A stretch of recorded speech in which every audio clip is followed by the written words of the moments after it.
Good morning, friends, and welcome. Let's start our class today with a prayer together. Heavenly Father, Divine Mother, friend, beloved God, great masters, Jesus Christ, Babaji Krishna, Layadima Shaya, Swami Shri Yukteswar Ji, beloved Gurudev, Paramahansa Yogananda Ji, saints of all religions, we bow at thy feet. Bless our class today with thy divine presence of joy, of love. May we be ever attuned to thee. Om Shanti, Shanti.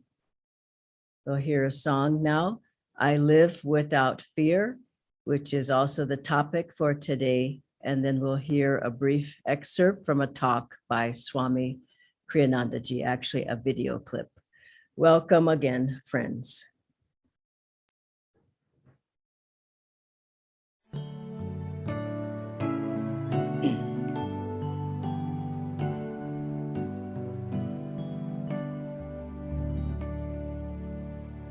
The green summer fade and winter draw near. My Lord, in your presence I live without fear.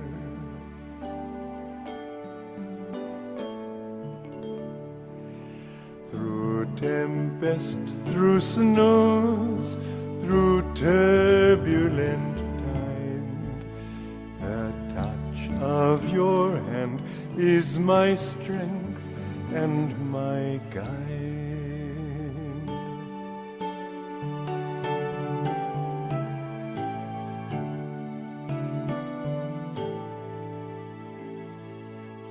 I ask for no riches that death can destroy. I crave only thee, your love and your joy. I ask for no riches that death can destroy. I crave only thee, your love and your joy. The dancers will pass, the singing must end. I welcome the darkness with you for my friend.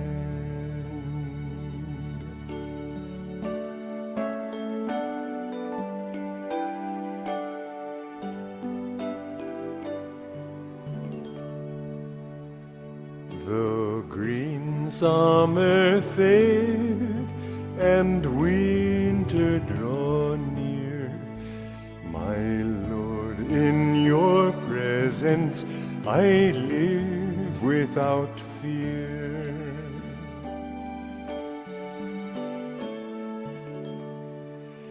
Through tempest, through snows, through turbulent the touch of your hand is my strength and my guide.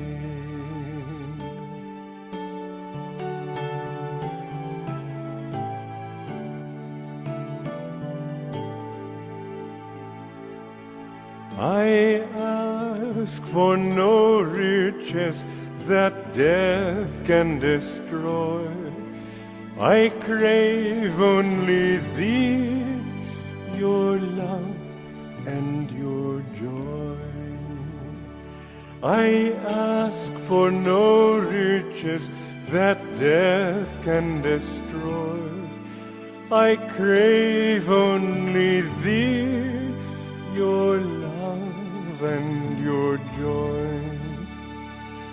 The dancers will pass, the singing must end. I welcome the darkness with you for my friend.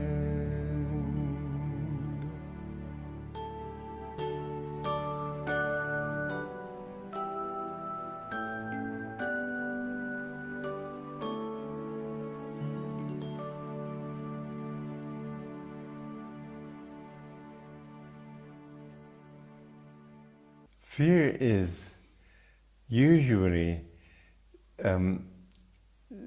before you have, you're afraid of something before it happens. I found actually that a very good cure for that is to imagine it actually happening. For example, you're afraid of failure. Then imagine, well, so what if I do fail? I've never been nervous lecturing in public. And I think that the reason is that in my mind, I thought, well, what would I be afraid of? That people would think me a fool. Well, maybe I am a fool. What if I am? Then what does it matter what they think? They're only finding out the truth of the situation.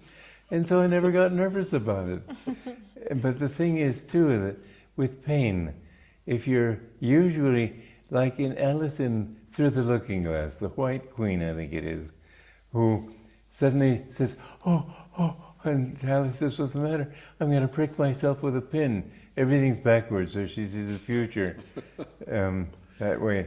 And then she's calm. And Alice says, well, why are you calm now? Oh, I pricked myself. And in fact, that happens, that when you've actually experienced it, it's not so bad. It's the anticipation that makes it look fearful, or for that matter, beautiful. You anticipate great things. What that wonderful ice cream cone will be, and when you finally eat the darn thing, it doesn't taste all that great. So anticipation always is greater than fulfillment. And the same thing with fear. When you're afraid of something, it's much worse than the actual experience of it. So I found this technique that imagine that I will experience that pain or that thing that I'm afraid of, and it can never be that bad. Welcome again, friends. I'd like to start with a reading from Master on fear. The instinct of self-preservation is the fundamental reason for fear. The soul that is identified with the body is aware of the body's fragility and consequently experiences the fear of sickness, death, poverty, and old age. Most people harbor fears of this type because of the experiences of past lives. A mental indulgence in fear creates a subconscious fear habit. When something upsetting occurs, the subconscious fear habit asserts itself, magnifying the object of one's fears. Fear aggravates all of your miseries. Not only does it have a negative effect on the heart, nervous system, and brain, it is destructive to mental initiative, courage, judgment, and common sense. Fear throws a veil over your intuition and robs you of your confidence to master your difficulties. Worst of all, it inhibits the almighty power of the soul. Wow, these are powerful words from Master. And you think of what people are afraid of. They're basically afraid of themselves. They're afraid that they'll be harmed. People are afraid that their finances will go bad. People are afraid that children will have an illness. People are afraid they'll have an illness. People are afraid that, what if my job doesn't work out? What if this project doesn't work out? What if I'm unhappy? What if my wife leaves me? What if my husband leaves me? It goes on. There's so many fears. They go on and on and on. And we have to realize that, yes, we have karma. Yes, we have to pay back that karma. But Master said, your part is 25%. I will help you with your karma. God will help you through his grace. And so what do we have to do? We have to realize that we have to be fearless, courageous, calm, centered, inspired, moving forward. Feel the power and the Shakti of the gurus helping us in every situation in our lives. I'm really saying be in tune. As disciples, we're under the aura, the protection, the power, the energy the magnetism, the strength of our gurus. And all you have to do is pick up the autobiography of a yogi and look at all the fantastic stories that Master gives there about the protection of the gurus. And he himself was protected and healed by Lahiri Mahashaya from cholera. Look at the fabulous story of two penniless boys in Brindaban. Look at Rama raised from the dead. Every story in that book tells of the power of the gurus, their Shakti that's flowing into the disciples, but people still have fear. What if this happens? What if I remember I was on a plane once and there was so much turbulence and I thought, well, I could die, but I'm ready to go. If Master wants to take me, he can take me. If he wants me to do more seva, I'll do more seva. But I don't remember having any fear. It was a situation that happened. Yes, it was happening. It was happening to me, but it didn't produce a fear because I had my hand in my guru's hand.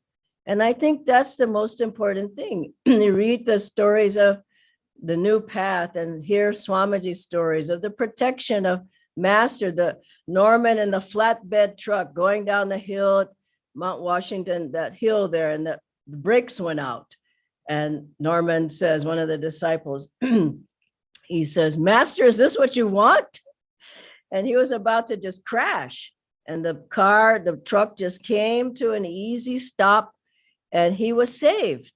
And so many other stories in there. And Swamiji said also, when he met Master, he said, just from that moment, we have to realize the time you take discipleship, you get on the path from that moment. He said, I was changed. And when I would sit with Master, he'd be talking about a variety of things. I could just feel his power flowing through me, and problems I had for years vanished from the power of my guru. We have to realize that. Master Swamiji tells other stories of Master saving the disciples. One man was hitchhiking and Master told them you shouldn't be hitchhiking, and he did it anyway. But Master helped him. And one situation, he was sitting there and the man on the back seat, he had a knife. He was coming at him and he heard Master's voice saying, he's got a knife. And he turned around and said, put that knife down. Another time, Master told this other Guru Bhai, disciple came back to the ashram. He said, listen, I told you not to hitchhike. Those men were taking you somewhere. They were trying to involve you in a crime. He said, I had to close all the ears of everybody in the house to save you. So the guru is there, but we have to be in attunement and openness and listening to the guru's counsel, his guidance. What should we do next? How should we go forward? All of that. And also we have to remember the most important part. I mean, yes, guru's helping us, but you have to help yourself, honestly, really. I mean, if you have a little cup and say, Master, this is all I can do. I have a little teacup. That's all he can give you. If you have a big, huge vessel, then your openness and your magnetism, and then he can help you. Now, how do you create that? You have to practice. You have to, first of all, work on your mind. Be positive, be energetic, be enthusiastic. I'm awake, I'm ready. And have that. We used to, in the Ananda San Francisco house, we'd get up early morning. I wasn't used to getting up early, but I was willing. And we had to get up to meditate because some people had to go off to work in San Francisco. And we'd chant this chant. I was one of the people who'd go by people's doors in the morning and we chant to get people up. Oh, my saint, wake yet wake. You did not meditate, you did not concentrate, and on and on. And you know, you have to be positive, even if you don't want to get up, do something to get yourself up. And we had this term for the unwillingness monster. And sometimes he grabs you. The other thing you have to realize, other times there's an actual force. There is a force. Master talked about it. Swamiji talked about it. That's all. You can be in the light, or you can walk over under that force, and you can be in that dark cloud. Remember, there was that one boy whose, I think it was his thumb or maybe it was a finger, it was cut off. Master told that boy, he said, you had a dark cloud around you. That's why that happened. And so you have to clean your aura up by all the techniques, do positive affirmations, healing prayers for other people, of course, energization exercises, yoga postures, and super conscious living exercises. Read the books, study them, come to programs like this. Be inspired, check your environment, be with people who are positive, serve, be in satsang. All of these practices Master's given to strengthen ourselves, to become fearless, courageous. You have to be a warrior on the path. Every test that comes, you can't fall apart. Oh, Master didn't help me. I can say over the decades I've been on this path, I've never seen Master not help me. Never. If I didn't accomplish something or whatever, it was my own lack of willingness or lack of effort or not putting enough energy out or not doing the practices. I remember once Swamiji looked at me, thank God this was way back, and he said, this was at the beginning when I started the path, he said, do you energize? And he could just see my aura was falling apart. And I just, no, Swamiji, I don't really like, you must do it. And that's, Master's energy, you must do it. And as you do it, you find that problems start going away. People like you better. You get a better job. Your finances are better. Your health is better. Surely karma comes, but it doesn't hit you and knock you over. I've seen if anything came of health, it came and went very fast. And I've seen it with my other friends and guru bhais. Maybe it'll come, but it goes by fast. Other people could be in a hospital for a month. And so as we keep our aura strong, you become more and more fearless. I remember once I was with Swamiji here in India, and I was going through a hard time. I mean, you go through difficult times, but do you keep getting up is the question. Do you keep the practice? Do you keep your hand in Guru's hand? Do you keep faith?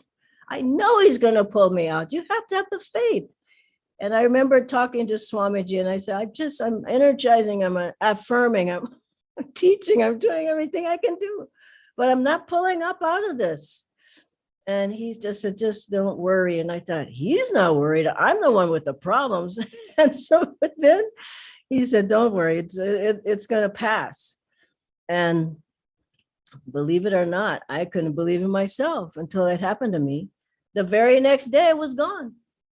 And I went back to Swamiji and I said, Swamiji, I don't know what happened, but it's not there anymore. He didn't say anything. He just said, that's good. And at one point I tried to thank him. Another time I just said, thank you, Swamiji, for helping me, for giving me the strength and the help I need in the path. And he looked at me very clearly. He said, Dhyana, Master's helping you. And I think we have to keep that in our minds. Master's helping us. Master said the disciples will be protected. But Swamiji said something, he said what Master said also. It doesn't mean you won't die. You have to die at some point. But even if you die, Master said, I or one of the disciples will be there to help you, to take you into the higher realms. And I'll end with the fantastic story of a very good close friend of mine. I've told the story before. It's worth telling again. Her name was Happy. This was 3-4 decades back, but she had AIDS. And she's a Guru Bhai, Kriyaban disciple, living at Ananda. And she called Swamiji and told him, and God, I love the advice he gave her. This is priceless advice. He said, don't go into the consciousness of the disease. Wow, that's what people do. Somebody says, oh God, I'm going to be sick for 5 months now. Oh, got to go now. Oh. He said, don't go. Meaning, don't drop your consciousness. Keep your consciousness in the light, in the Masters. And if you have to have treatments, whatever it is, do it, but don't drop down. your consciousness. Don't let go of the gurus. And so the doctor told her that she was going to live no longer than 1 year. So what did she do? She didn't get in the bed and sleep for a year. She got in her car. I loved her. She drove around giving satsangs. She did seva. She energized twice a day. She did 108 kriyas twice a day. She did more hong sa. She did satsang. She helped other people. She did healing prayers for other people. So a year passes, she's still very much alive. And she kept serving. Another year, 3, 4 years. She keeps driving in her car alone, serving master, giving talks, doing healing prayers, still doing kriyas, that many, twice a day, energization, 5, 6, 7 years. She's still alive. I saw her. She was living in the community when I was there. 8 years passed. She's still going strong. It's a fantastic testimonial. 9 years pass and she's still alive. Wow. I saw her at the end of her life. I was with her and Davy G was there too. And she was in the hospital by then.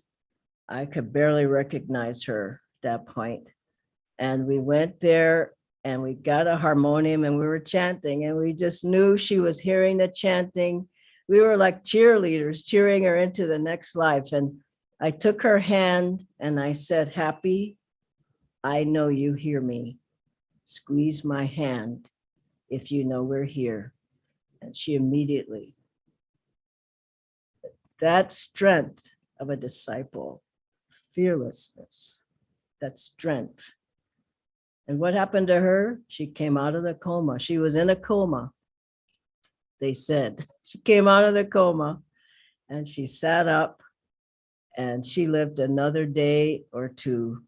And I went and told the nurse, I said, "Listen, she's out of the coma." "No, it's impossible. She can't be out of the coma." I said, "Come and see." She sat up. She called her friends the last couple of days and she shot out of that body. Wow. Beautiful stories. This is how a disciple lives. Fearless, courageous, serving the guru, faith in the guru. And I want to close with an affirmation from Master. First, Master's words from a book I'm about to show you, How to Have Courage, Calmness, and Confidence. Master says, "Remember that your difficulties did not come to crush you, but to strengthen your determination to use your limitless divine powers to succeed. God wants you to conquer the difficult tests of life and to come back to his home of wisdom." And these are Master's words, this affirmation. I'll say it first, and then from your home, say it along with me several times, and we'll do it mentally. Just let me say it first alone. God is within and all around me, protecting me, so I will banish the fear that shuts out his guiding light. Say it with me now, after me. God is within and all around me, protecting me, so I will banish the fear that shuts out his guiding light. God is within and all around me, protecting me, so I will banish the fear that shuts out his guiding light. God is within and all around me, so I will banish the fear that shuts out his guiding light. God is within and all around me,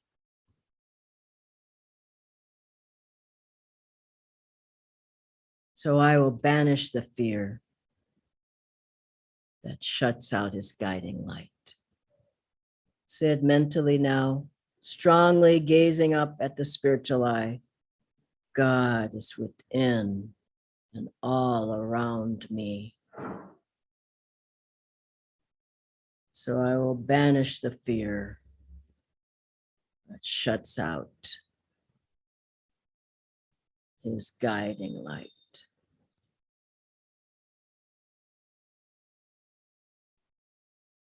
Om Shanti, Shanti. I would recommend this book by Master. And this one also is excellent. And then How to Be Happy All the Time. Finally, Scientific Healing Affirmations.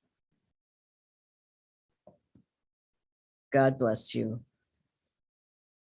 I'll ask Natendra to join me on the screen now. Thank you so much, Dhanaji, for the beautiful story and also the affirmation. The questions kind of melt away, but since I've prepared, let me still ask. The first question, Dhanaji, is I always fear that something wrong may happen to my loved ones. So, how do I overcome that?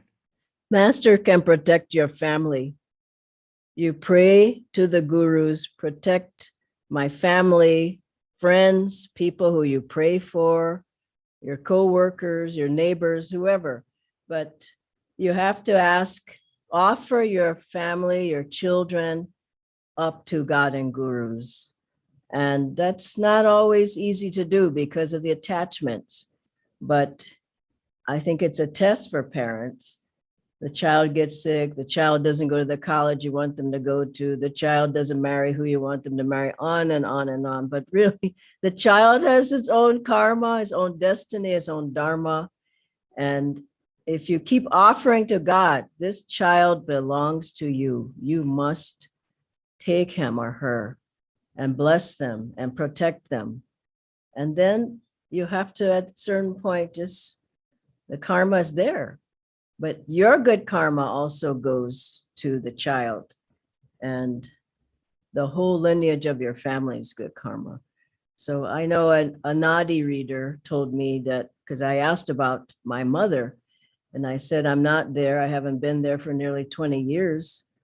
My whole family's been perfectly fine, by the way, for 20 years. But nobody's been in the hospital ill or anything because I'm serving Master. But the reader said, your mother's getting a lot of blessings from your life, from your seva and your path. So I think we have to realize that the blessings are flowing to our family, to our friends, to our loved ones. Thank you so much, Dhanaji. The next one, Dhanaji, is what are some of the techniques by Master to overcome fear? I think I went over them, but chant Om Guru. If you're at a certain place and there's something fearful happening, chant Om Guru. You can do pranayama, tense and relax the body. Take a picture, like you're going for an interview or something, a class or whatever. Take a picture of the masters, an travel altar, a picture of Guruji.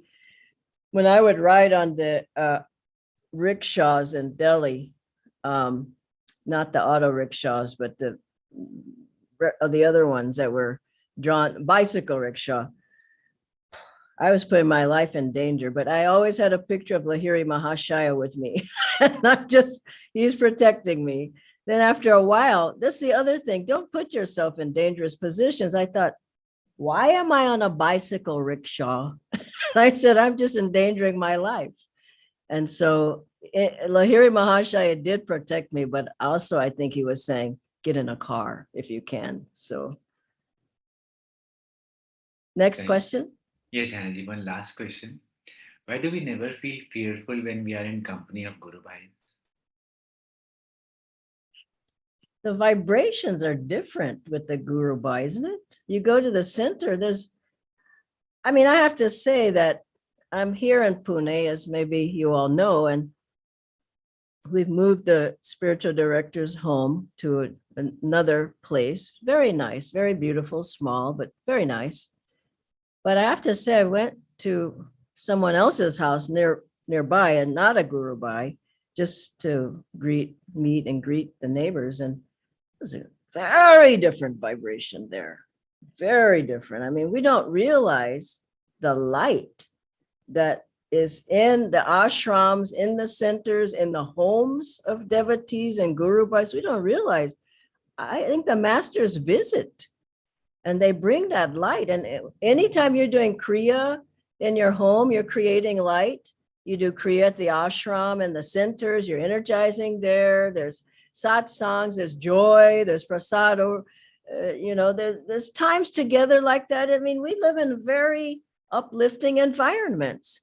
And so you go into an environment like that with guru bhais, I just feel happier.